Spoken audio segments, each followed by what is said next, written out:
off a stellar year. Brownlow medalist. It's never in doubt, Rancy. Yeah, well, he was actually pretty nervous, the big boy, because he's like, oh, you know, I don't want to get too ahead of myself, but I thought it was as sure as anything.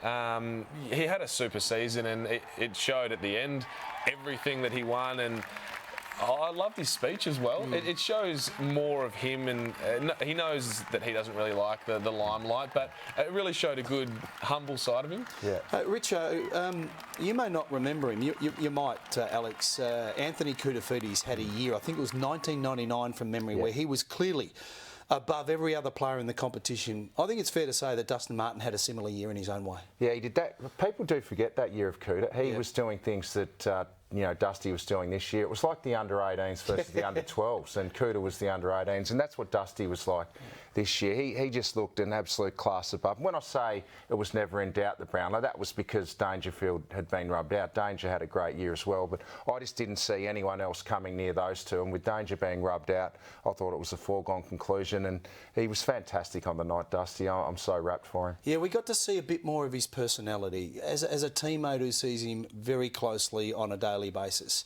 Tell us a little bit about what he's like as a person.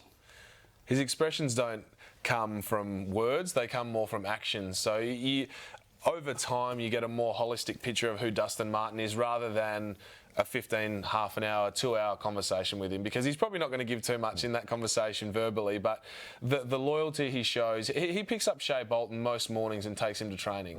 Right. His selflessness, humility, for everything that he's done, and the amount that we, lay stick on him about how unstoppable he is, he's just sort of, oh, yeah. Like, he's one of the greater team men of our football club. He certainly had a great year, Brownlow medalist. It wasn't done, but it was arguably the biggest week for this current playing group. Grand final week, it culminates with the grand final. You had an open training session.